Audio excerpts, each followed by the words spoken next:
Kasama ang overseas Filipino workers sa mga makikinabang sa ipinasang new minimum wage hike law ng Taiwan na epektibo simula nitong January 1. Sa higit 150,000 OFW sa Taipei, nasa 123,000 dito ang mga factory worker. Sa ilalim ng bagong batas mula 44,800 pesos na minimum wage, aabot na ito ngayon sa 46,699 pesos. Isa ang factory worker na si Patrick Pascua sa mga makikinabang dito. Sobrang laking tulong po nito sa amin bilang mga factory worker dito sa Taiwan. So pwede po namin itong ibawas sa mga bayarin namin, mga expenses namin dito. Kasi minsan meron tayong mga pinagkakautangan dyan sa Pinas.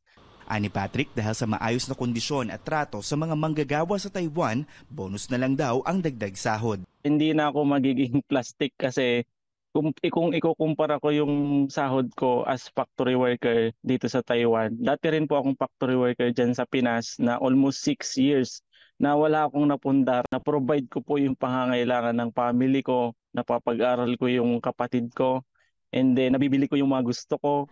Ikinatuwa naman ni Manila Economic and Cultural Office Chairman Silvestre Bello ang dagdag benepisyo para sa mga Pilipinong manggagawa sa Taiwan.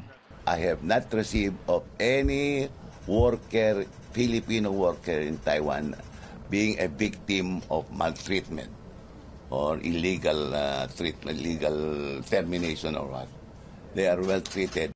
Inaasahang nasa 80,000 mga labor opportunity pa ang inaasahang magbubukas sa Taiwan para sa mga foreign worker at posibleng makasama rito ang mga Pilipino. Agresibo rin ang Taipei sa pagkuha ng Pinoy teachers at mga manggagawa sa iba't ibang technological industry. The prospect for 2024 is bright. It's good. So I think our economy will keep growing, especially in the high-tech industry. And maybe you are aware that Taiwan currently produces more than 60% of the semiconductor chips of the world and 92% of those advanced chips of the world. So in this area, semiconductor area, we are quite advanced and we need more laborers and skilled workers in this field.